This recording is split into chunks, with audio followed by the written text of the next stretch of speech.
বরিশাল মহানগর বিএনপির উদ্যোগে জাতীয় বিপ্লব ও সংহতি দিবস উপলক্ষে প্রস্তুতি সভা অনুষ্ঠিত হয়েছে। বৃহস্পতিবার ৬ নভেম্বর আফরোজা খানম নাসরিনের নিজ বাসভবনে এই সভার আয়োজন করা হয়। মহানগর বিএনপির ৩০টি ওয়ার্ডের শীর্ষ নেতৃত্বকে নিয়ে আয়োজিত এ সভায় জাতীয় বিপ্লব ও সংহতি দিবস যথাযোগ্য মর্যাদায় পালনে করণীয় বিষয়ে আলোচনা করা হয়। এতে সভাপতিত্ব করেন বরিশাল মহানগর বিএনপির সিনিয়র যুগ্ম আহ্বায়ক আফরোজা খানম নাসরিন। জাতীয় বিপ্লব ও সংহতি দিবসের তাৎপর্য, কর্মসূচি প্রস্তুতি এবং ওয়ার্ড পর্যায়ে সংগঠনের ভূমিকা সম্পর্কে বিভিন্ন দিক নির্দেশনা দেন নাসরিন। প্রস্তুতি সভায় ৩০টি ওয়ার্ডের বিভিন্ন পর্যায়ের নেতাকর্মী ও প্রত্যেক ওয়ার্ডের সমন্বয়করা উপস্থিত থেকে আলোচনায় অংশ নেন।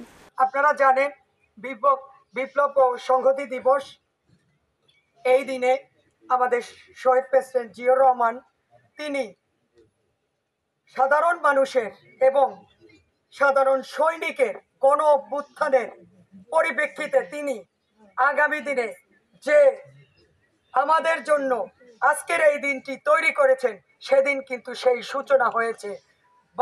বাংলাদেশের মানুষ এবং সাধারণ জনতা সেদিন কিন্তু তাকে নেতা বানিয়েছিল।